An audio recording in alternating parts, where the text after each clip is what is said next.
Hello, I'm Ellis, and this is the fifth in a series of talk crew videos about absolutization. So this section is about psychology, the psychology of absolutization, you could say.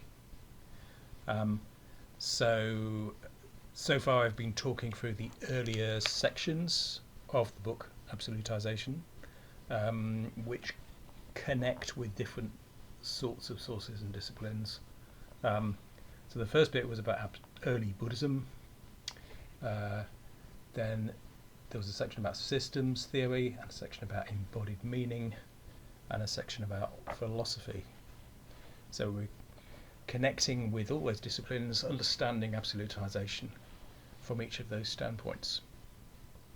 This section, which is section 5 of absolutization, is concerned with the psychology of absolutization, which means the ways in which we can draw on psychological evidence to understand absolutization and how it works. But we do need to connect, to synthesize the psychology with the other approaches, I think, to understand it fully. But psychology can be incredibly informative, I think, in helping us to understand absolutization and how it works. Particularly, there are insights from what you could broadly call the psychoanalytic tradition. That includes, or starts with, Freud and Jung, which feed into our understanding of the psychology of absolutization. Even though I also recognise there are issues with assumptions made by Freud and Jung. I'm not a fully signed up Freudian particularly. Anyway, so that's where I'm going to start actually with the idea of repression. So the first chapter in the psychology section is about repression and conflict, and there's a very central relationship really between absolutization and conflict, the way in which absolutization creates conflict via repression. So the idea of repression is psychologically that we are unaware of things that we don't want to admit that are a matter of conflict within the psyche. So that means that there are different sorts of forces at work within us, different desires within us, and those desires are attached to different beliefs. And our experience of that is that those desires and beliefs may contradict each other and may emerge at different times. So let's take a simple example of somebody who's subject to addiction, say an alcohol addiction. Perhaps a lot of the time they just want to consume alcohol to feel better, but sometimes they recognise, oh no, this is killing me possibly, or this is really badly impacting on my life. I need to get out of this. I need to go dry out. I need to get over this addiction. Yeah? So there's a conflict there between those two things. But the times when the addict is not on the case, is not really working towards overcoming that alcoholism, they are repressing, they are in conflict with that other part of themselves. So you can understand a lot of the difficulties we have as human beings in terms of conflict. It's just a particular way of framing our difficulties. So there's a central relationship between absolutization and repression. That is, that when we repress a desire with associated beliefs, when we fail to acknowledge it, then we absolutize the view that we hold at the moment. We absolutize the thoughts and feelings and beliefs that we have at the moment and the desires associated with them. we think that's the whole story. So just as the alcoholic, when they're looking for a drink, that's the whole story. They're not thinking, when they need to, about the longer term implications of their addiction. So the more helpful desires and beliefs they could have are repressed. Now, I don't think you need to have any elaborate kind of explanation of repression, and we don't need to worry too much about its exact causes. Freud overdid the theoretical explanation of the causes of repression, I think. All we need to do is note that we have different desires and beliefs at different times. We're not consistent. We're not a single self. We don't simply desire and believe the same things consistently. And so absolutization can be seen as why that happens, really. Yeah. So all things we've been tracing in the earlier parts of the book, the ways in which we set up coherent sets of beliefs that we may even turn culturally into metaphysics, the ways in which we create sort of a fragile system which is fed by reinforcing feedback loops, the ways in which we may adopt very disembodied approaches to things. Yeah, all of these are reinforcing absolutization so as to keep away the things we don't want to acknowledge, the repressed contents, if you like. So we can see those repressed contents of our psyche in individual terms, but exactly the same kind of repression can also be understood at a socio-political level. So in society, in a more complex, compound way, people repress other people. Okay, so the there is a relationship really between what the psychoanalysts recognised as repression and I think a perspective that can be offered up on that by neuroscience. So that's particularly concerned with the way in which the left hemisphere and its representations can dominate our functioning, or over-dominate our functioning. So the left hemisphere is nearly always part of our functioning, but it tends to over-dominate at certain points. And those are the points, I would say, of repression. And you can see that almost literally as the repression of the right hemisphere by the left hemisphere. So the functions of the right hemisphere, those of new meaning, of new observation, new information, sensitivity, emotion, and so on, or most emotions. Those are, I mean, they're not totally locked out, but they're repressed by the left hemisphere in order for the left hemisphere to more efficiently do its own thing. That is, to follow its own goals according to the beliefs that it is consciously working to. So we set out a particular understanding of what we think is the case and of what we want to do, or what our desires are, and the corpus callosum, that the connection between the right and left hemispheres, can be used for repression either way between right and left hemispheres, but it seems to be predominantly used by the left hemisphere to repress the right, so that we just focus on the task in hand as we see it, the goals and beliefs that we think we have. But as we do that, we tend to repress the wider perspective. When we repress in that way, we want to eliminate the inconvenient thing that is trying to rear its head, that seems to be interfering with our goals and beliefs. So that will tend to happen through ignoring or dismissing any signs of that alternative perspective. I mean, you can see that on an interpersonal level in the way in which dogmatists ignore and dismiss those who raise any problem at all, any difficulty with their view.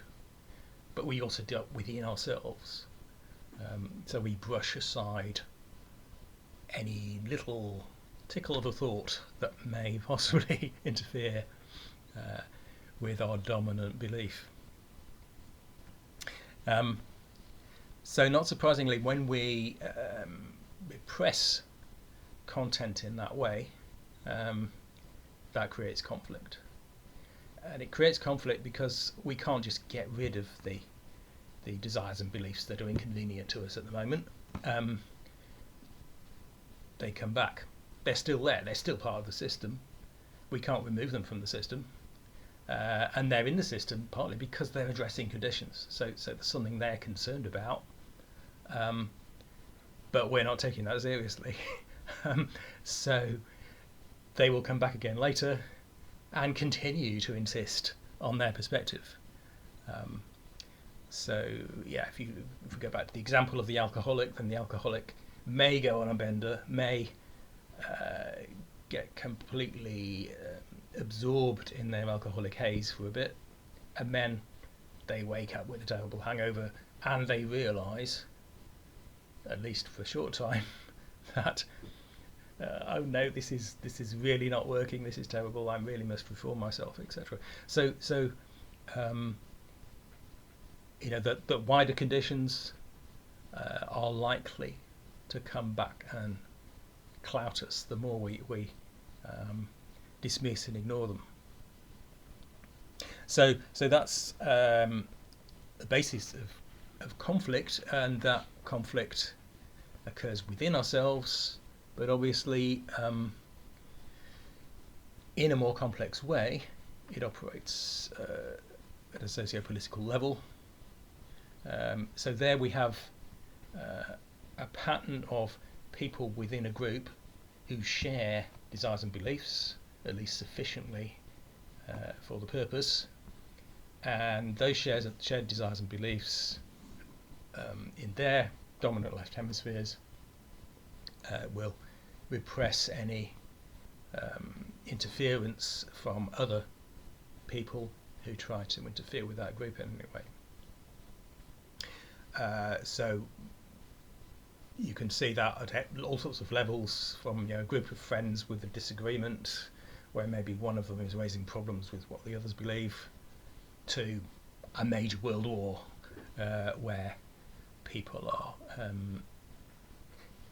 in a very, very complex, broad way. It's their psyches that are in conflict with each other, as well as their individuals and groups conflicting with other individuals and groups.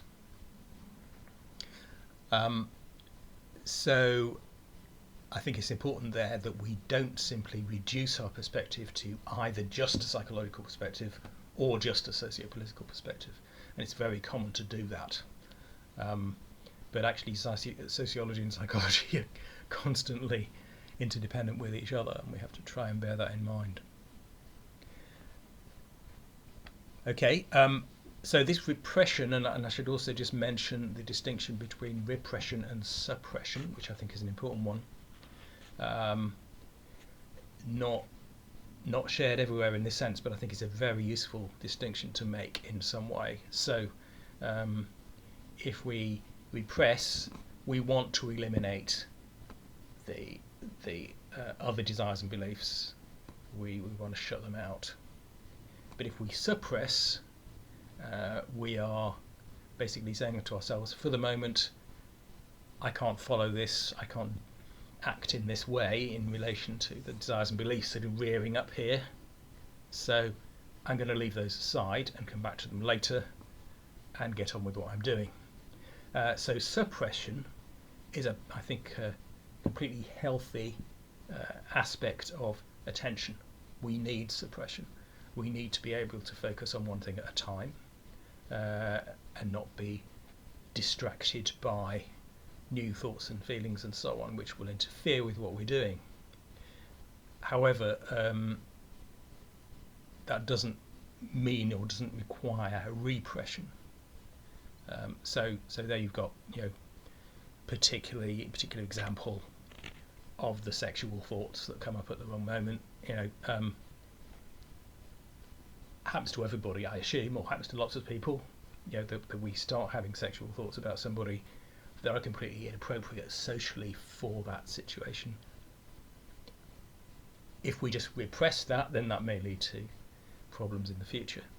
We need to recognise that those thoughts are there and those feelings are there, but at the same time, we need to be able to focus on what we're doing and obviously not engage in behaviour that will just create conflict with the other person or create lots of misunderstandings and so on. So suppression is also socially important, obviously. But suppression doesn't mean that we have to fail to acknowledge our own inner conflicts. So, as with many other aspects of practice, it's contextualization is all. So if we can contextualize the conflicts we find within us, then they're no longer absolutized conflicts. But if we don't contextualize them, if we think they're the whole story, the conflict will just continue. And that's the case whether you're talking about an internal conflict or an external one. And one thing I don't actually mention in Absolutization, but is returned to in a systemic history in the third volume in the series, is the distinction between systemic conflict and absolutized conflict. So I do recognise that there are things we can call conflict quite reasonably, which do not follow this pattern. So I'm not talking about the conflict between lions and zebras, for example. That's part of a pattern which maintains the system, the ecosystem in this case. And you could say the same about aspects of human action or interaction behaviour. But what we're talking about here is absolutized conflict. That is conflict that's due to repression, in which we try and cut off one part of the system from the rest of the system. And in systems terms, that results in what they call suboptimization. So the system as a whole doesn't work so well because it's divided, because the conflict is to maintain that conflict, to try and repress the content we don't want, drains energy away from what the system as a whole is doing. Okay, so that's a lot of stuff about conflict, but it's quite important, I think, to understanding absolutization. The other chapters in this section are a bit more straightforward, perhaps. So projection is the next chapter, and that's another psychological mechanism which is important for understanding absolutization. Indeed, you can understand absolutization as projection if you want. But again, we need to be careful about what exactly we understand by projection. So you can think of it as a metaphor of a projector. Think about a cinema projector, which is casting a beam of light through a frame with a negative of some kind, which will then give you the impression of the things on the film on the screen. But those things are not really there in the sense that they're light, they're contrasts of light and colour and so on. They're not people, the people depicted in the film, for example, or other things. So that may be our kind of basic metaphor for projection when we're talking psychologically. that is that we project onto things, and particularly people, stuff that's really going on in us. So we think they're out there, but they're in us instead.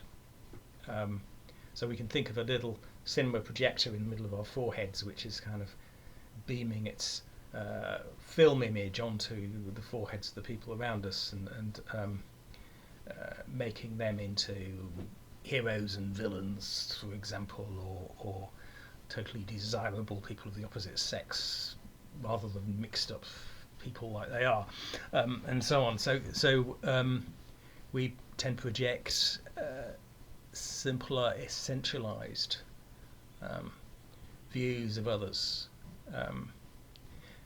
and this is another way of understanding absolutization.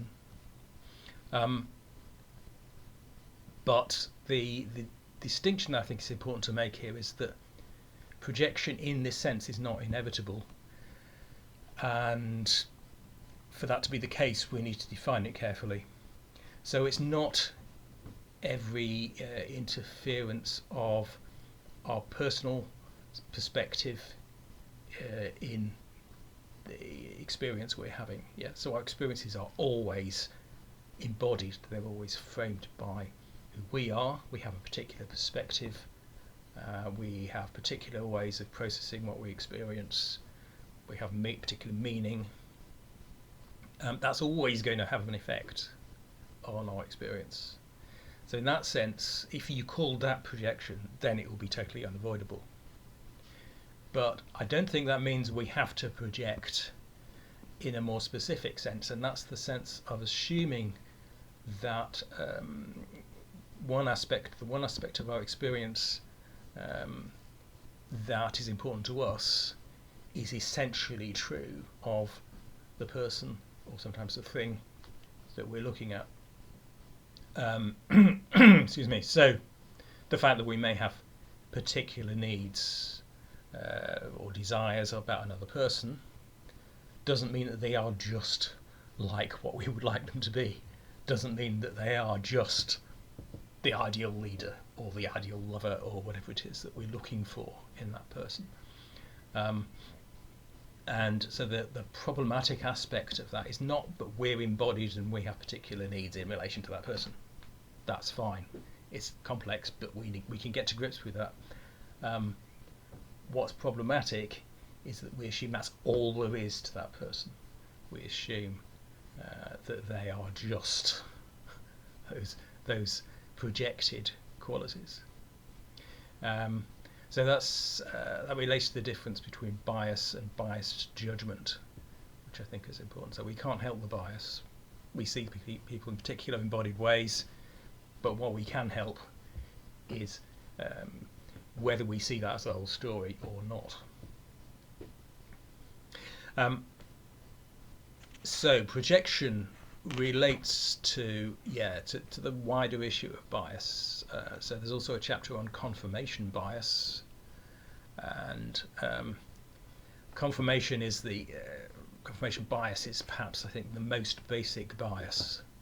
So it's the tendency we have to seek confirmation of our beliefs. We have a set of beliefs already, and we project those. So it involves projection. We tend to project those onto the world, and we look for experiences that will fit in with the beliefs we already have. And again, we all do this all the time. We can't avoid this to some extent.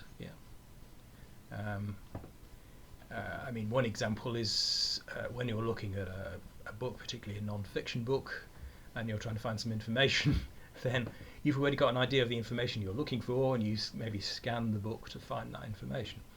You're just, in a way, just confirming particular expectations. But even then, it's still possible to find results that are slightly different from what you were expecting, or to modify what you were expecting. And that's where bias judgment again can be distinguished from bias. So we're always in a way looking for confirmation of our beliefs, but again, if we assume that's the whole story and can't contextualize it any further, that's when it becomes absolutized. Um, so yeah, confirmation bias can contribute a lot to our understanding of absolutization. It's been much investigated by cognitive psychologists, and it's basically an overall framing by which you can understand bias in general, that all bias is like this. It also consists in a substitution, which connects us with the next chapter, which is specifically about substitution.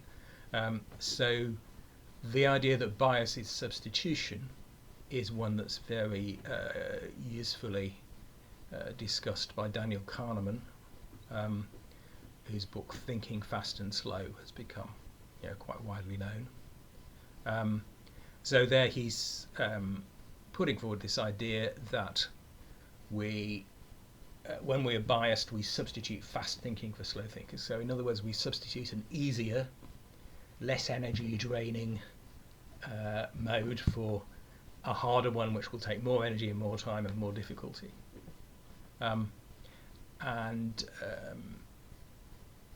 So if we're faced with the need to make a complex calculation, for example, we might just substitute a quick intuition. No, I think it's like that. Yeah, so I don't need to really work it out. So that's an easy substitution, and Kahneman suggested we should see all biases basically in that way. That it's easier to look for things out there in our experience which fit our beliefs a lot easier than finding out new things directly from our experience.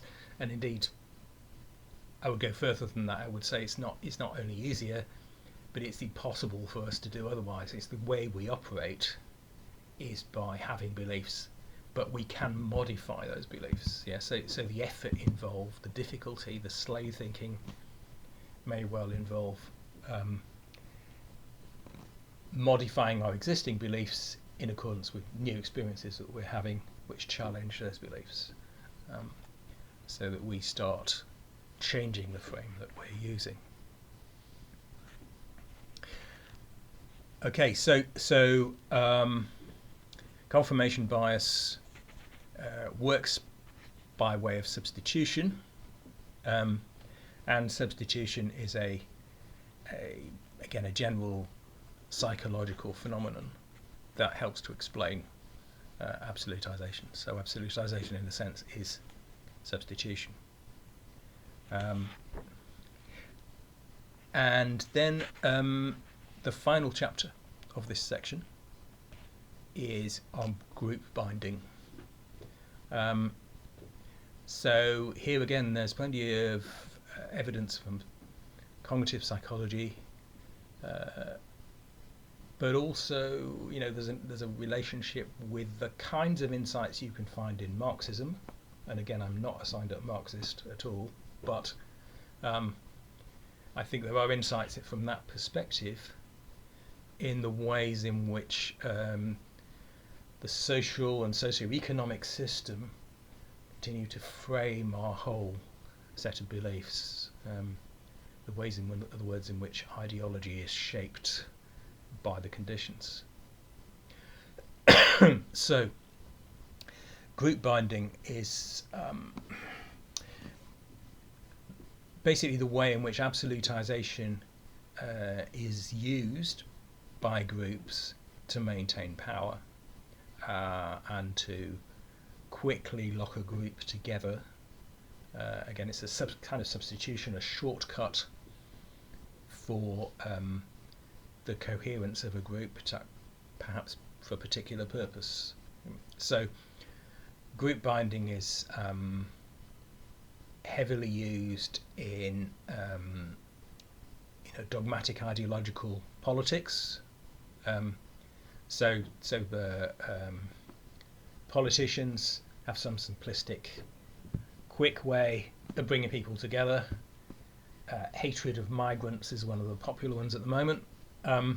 So, for example, the politician will say, "You haven't got a job. Okay, this is the problem of the migrants." So, rather than looking at any of the complexity of why unemployment is happening, what you need to get support and get a quick substitution for solidarity within the group is to get them all feeling the same way about a particular thing. And hatred is very easily created in that way. If you can just find a target for hatred, people will feel threatened. So they are aligned, at least temporarily. They are bound together as a group by that feeling. But they're bound together by an absolutized belief as they do that. So they're not being encouraged to look beyond a very quick, superficial set of beliefs about the circumstances. So groups are bound together by those shared beliefs, whether the shared beliefs are created by a leader that the whole group follows, or in some cases just without very strong leadership anyway, but just shared by a group of people, maybe quite a small group of people. But those absolute beliefs are a kind of coordination between the dominant left hemispheres of the people in that group. They're not to be confused with what I would call solidarity in a deeper sense. So if we experience solidarity, then we actually, we care for each other to some extent. We have connections with each other, we find each other meaningful, we understand some of the differences between us and so on. But we nevertheless have feelings of compassion for each other and empathy. But group binding doesn't require any of that. It just requires a quick lock-in. And that group binding then is facilitated by absolutization and is a wonderful tool of power if you happen to be somebody who's seeking power over others. The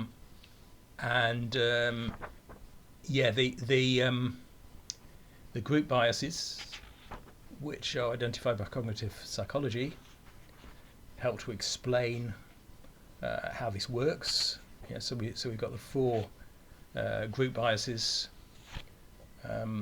The in-group, out-group bias, which is that we judge people within our group differently from people outside our group. So if we identify people as in rather than out, then we give them the benefit of the doubt. Any ambiguity is seen in positive terms rather than negative ones. Then there's groupthink and social proof, which rather belong together. So groupthink is when a group is thinking together, as it were. So when people make a decision jointly in a way that prioritizes just keeping the group together rather than addressing the conditions. So there's been some terrible examples of groupthink by companies that say whether the board just hasn't identified a particular problem that's really threatening the company, but they've just gone along with what the dominant view is in order to maintain the superficial harmony.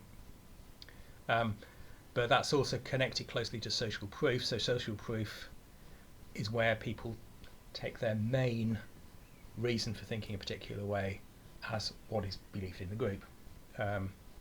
So if everybody in the group believes that immigrants are causing all your problems, then you'll go along with that. You won't question it. And there's some astonishing studies on that have found people basically believe that black is white. If everybody else says it, and they'll follow the herd in astonishing ways sometimes. And that is also connected to experiments into the power of authority and the ways in which dictators can get their grip over people's minds. So yeah, so there's in-group, out-group bias, there's groupthink, there's social proof, and there's false consensus. That's the fourth one. So false consensus is where we tend to believe that everybody thinks as we do in the group. And that's just normal, that's just common sense, isn't it? That's how we think, we being everybody. But we don't recognise that people may think in a totally different way beyond the false consensus. And again, that helps to perpetuate dogmas of all kinds, really, because the possibility of there being an alternative to the dogma just doesn't occur to people. They only need to think about what is accepted within the group or tradition that they move. Okay, so I mean, there's a lot you could say, obviously, about the political implications of group binding, absolutization as a tool of power, and that's something that's pursued, later on in the Middle Way Philosophy series, particularly in the last volume.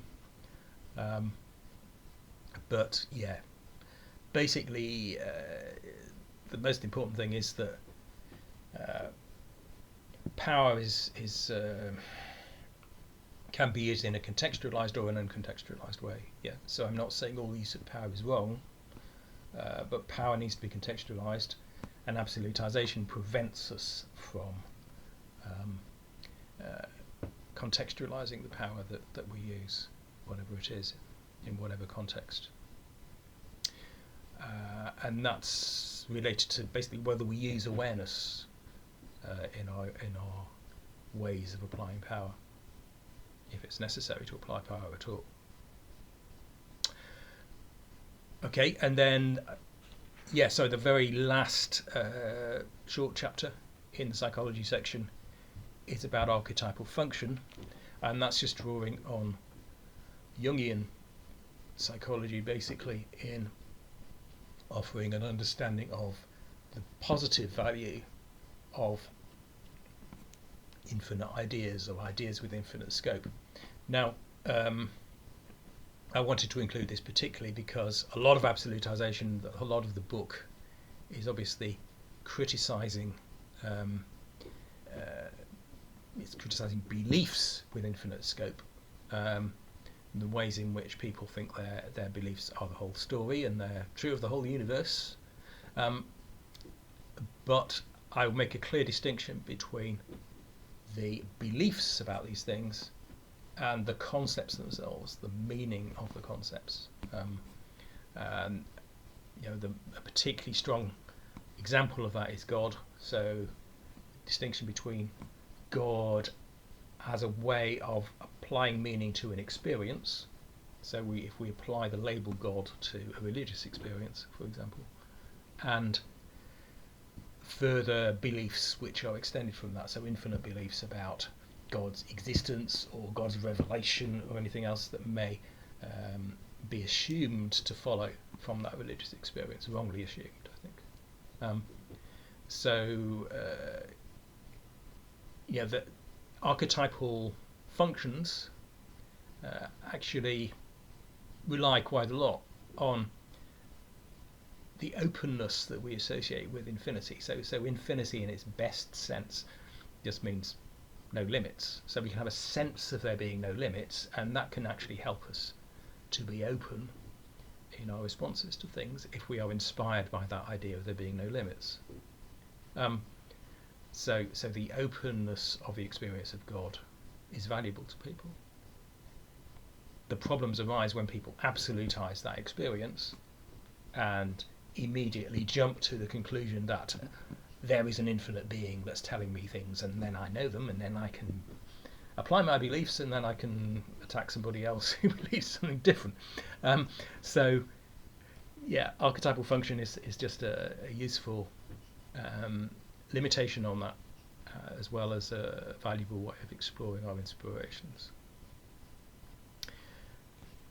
Okay, but obviously the overall message in the psychology section is particularly about repression and conflict, the way in which repression and conflict interacts with absolutization, the way that results also in projection, bias, substitution, and helps to bind groups, becomes a tool of power.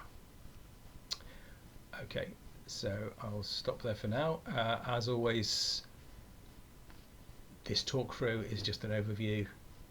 You really need to look at the book for more detail, for more context, and obviously for references. Thanks.